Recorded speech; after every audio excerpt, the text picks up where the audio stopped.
Voilà, c'est Mister Audi, j'espère que tu vas bien, je suis content de te retrouver. Alors aujourd'hui, une vidéo qui ne rentre pas dans le cycle rendez-vous avec la peur. Je vous avais expliqué que je faisais un système de cycle, que je mettais en place un système de cycle avec plusieurs vidéos rattachées à la thématique du cycle, mais aussi des petits formats. Aujourd'hui, c'est un petit format.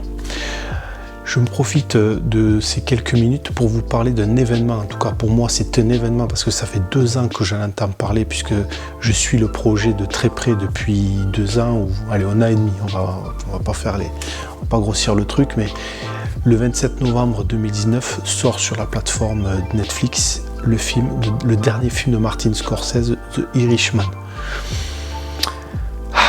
Ça va faire du bien. Ça va faire du bien.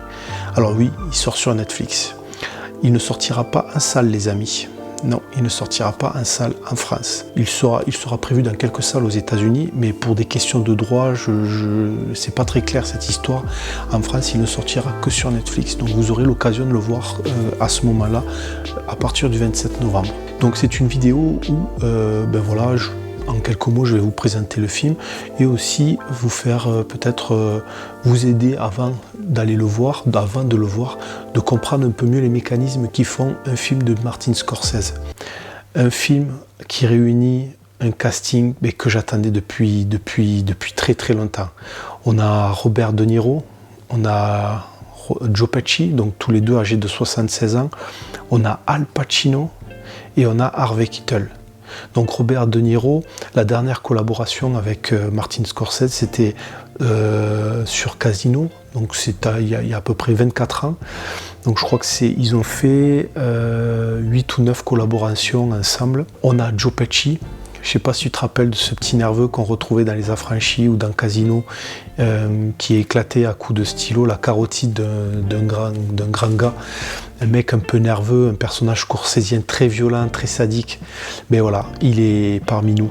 Donc je pense qu'on aura un Joe Pesci peut-être un peu plus calme, avec des responsabilités de gangster plus affirmées, plus posées. On retrouve Al Pacino.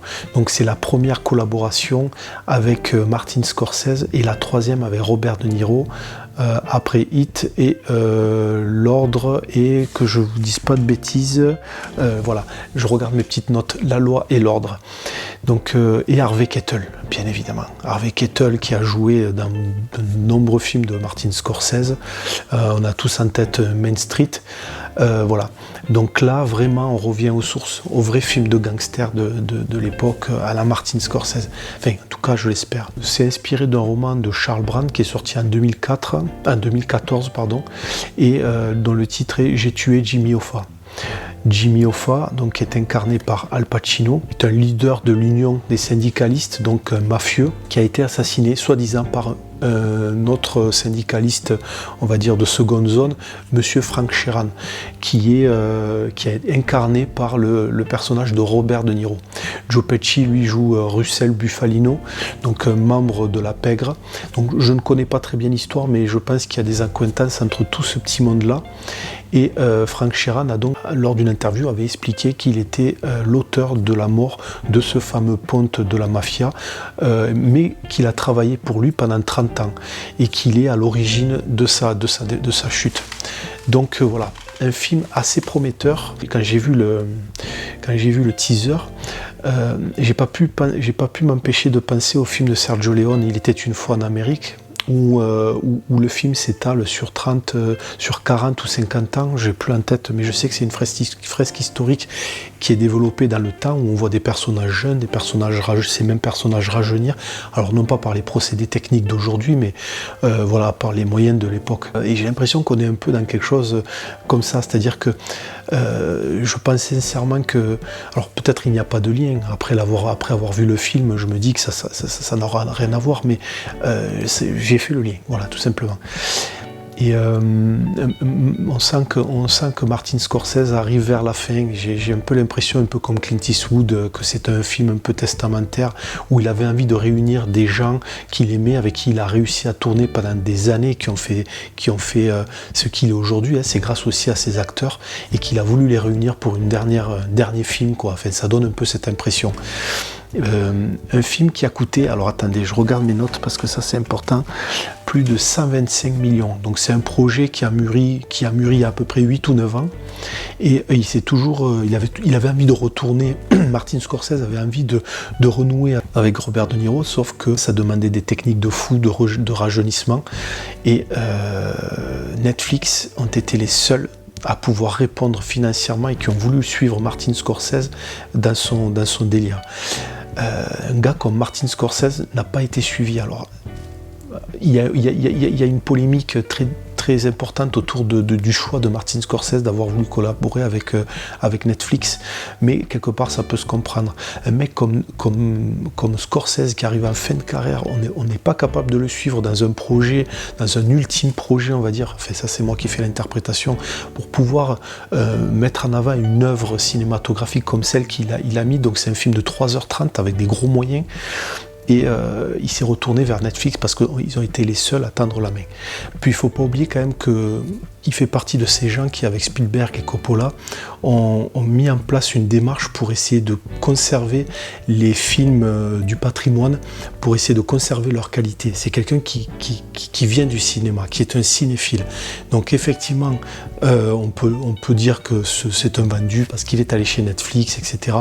Mais c'est faux. Le mec juste a voulu faire son ultime projet. C'est les seuls qui l'ont suivi et il a foncé. Je pense qu'il a eu bien raison. Parce que il a abordé une technique un peu particulière qui coûte de l'argent, c'est du rajeunissement numérique, ce qu'on appelle le de-aging.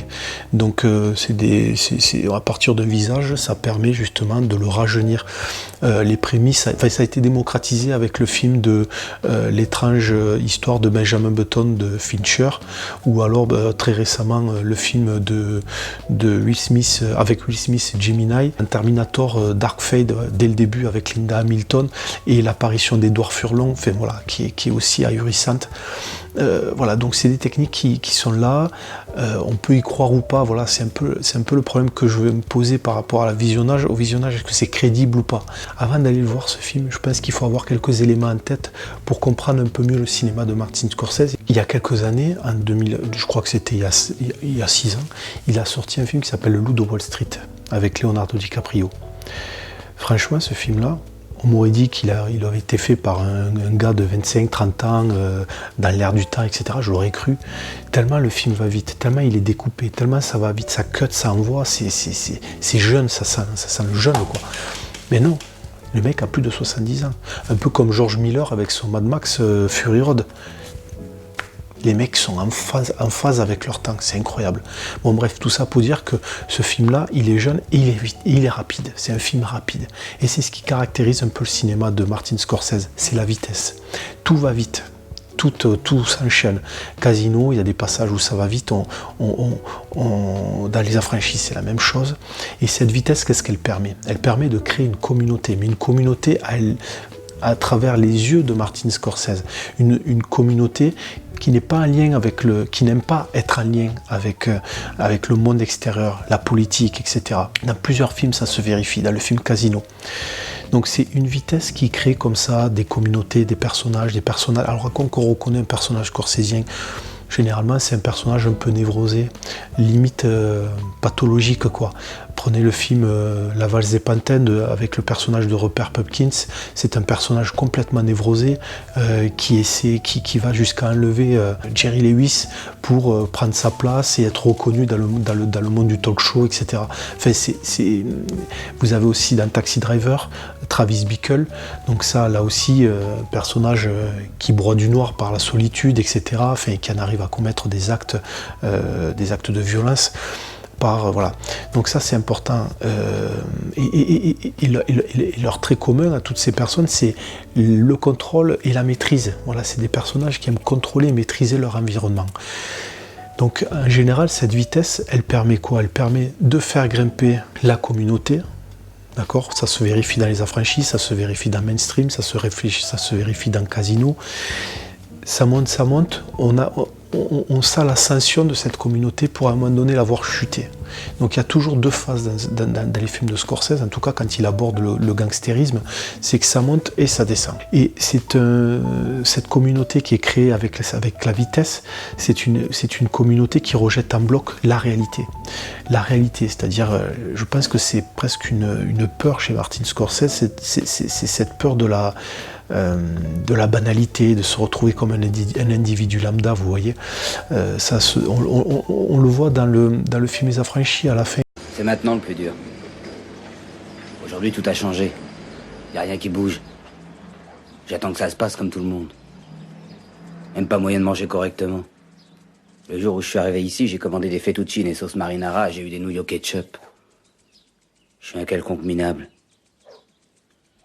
Je vais finir ma vie dans la peau d'un plouc. Et il y a plein de petites phrases comme ça dans les films de Scorsese qui démontent un peu la réalité, le banal, quoi. La normalité, si tu veux. Ce qui va faire chuter le petit monde qu'a créé Martin Scorsese, c'est très souvent l'extérieur. Donc c'est cette réalité qui rejette en bloc et le politique. Et des fois, même cette réalité qui est mise en marche, quand il essaie d'en parler, c'est très compliqué pour les personnages scorsésiens. Ils n'arrivent pas à s'adapter, ils n'arrivent pas à s'intégrer. Travis Bickle, c'est exactement ça dans Taxi Driver, c'est qu'il n'arrive pas à trouver sa place et son chemin dans ces films-là. Et c'est ça qui est intéressant. Je vais arrêter là. Il faut avoir un petit peu tout ça en tête, c'est important. Et je vous dis, je ne sais pas si je ferai un retour, je pense que je ferai un retour du film lorsqu'il sortira, mais en attendant, je l'attends de pied ferme. Ça fait vraiment 2 ans que je l'attends. Quand j'ai vu le casting de ouf, quand j'ai vu le premier teaser, je me suis dit, là c'est chaud. Voilà, je vous remercie d'avoir écouté et à la prochaine. Ciao.